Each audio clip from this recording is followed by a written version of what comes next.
أجمعين أما بعد فأعوذ بالله من الشيطان الرجيم بسم الله الرحمن الرحيم وتواصوا بالحق وتواصوا بالصبر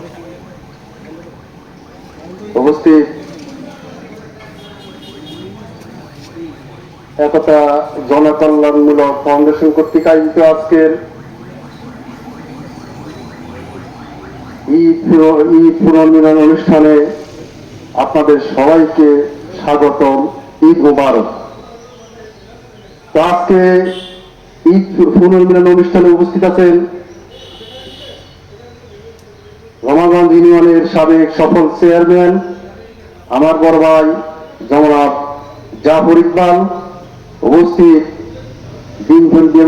নেতৃবৃন্দ, পরিচালকবৃন্দ এবং জনকল্যাণমূলক ফাউন্ডেশনের কর্মীবৃন্দ, এখানে যারা উপস্থিত আছেন অভিভাবকবৃন্দ, আসসালামু আলাইকুম ওয়া রাহমাতুল্লাহি ওয়া বারাকাতুহু।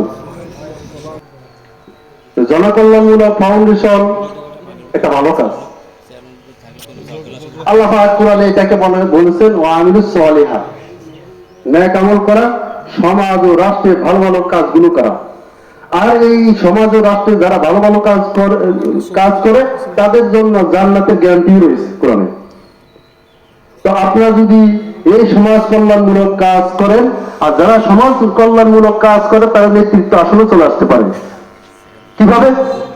আজকে আপনি যদি সারা বিশ্বের দিকে তাকান, ইহুদি খ্রিস্টানেরা জনকল্যাণমূলক কাজ করার কারণে আজকে তারা বিশ্বের নেতৃত্ব দিচ্ছে। আমি সর্বেশন এতিমখানা, আপনারা সবাই ছিলেন, এতিমখানা এক মহিলা ছিল, সাদা, একদম ফটফটে সাদা, তিনি খ্রিস্টান ছিলেন।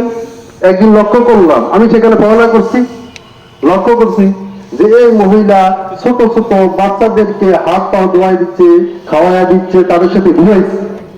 বাড়ি হলো বিদেশে। তো কেন করছে?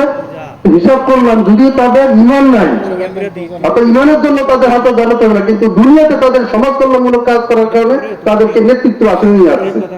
তো আমি আপনাদের কাছে উদাত্ত আহ্বান থাকবে যে আপনারা যারা কর্মীবৃন্দ আছেন এই ফাউন্ডেশনের, আপনার মানুষের পাশে দাঁড়াবেন। সাথে সাথে আপনারা প্রতিটা ওয়ার্ডে একটা লিস্ট করবেন। এই রমাগঞ্জ ইউনিয়নে যদি 9টা ওয়ার্ড থাকে, 9টা ওয়ার্ডে একটা ওয়ার্ডে কতজন গরিব আছে একটা লিস্ট করবেন। এভাবে যদি 9টা ওয়ার্ডে যদি 900 লোক থাকে, আপনি যদি সমাজ কল্যাণমূলক কাজ করতেই চান, সমতা বৈষম্যতা দূর করতে চান, সেক্ষেত্রে দেখা গেছে আপনি এই পর্যায়ে এদেরকে দিলেন, এরপরে এদেরকে দিলেন, তাতে কেউ বাদ পড়বে না। পর্যায়ক্রমে সবাইকে আপনি তাদের খেদমত করতে পারলেন। তো আমরা বাংলাদেশ জামাত ইসলামের পক্ষ থেকে আপনাদের কাছে উদাত্ত আহ্বান থাকবে যে আপনারা সমাজ কল্যাণমূলক কাজ করেন, আমরা আপনাদেরকে সর্বোচ্চ সাপোর্ট দিব।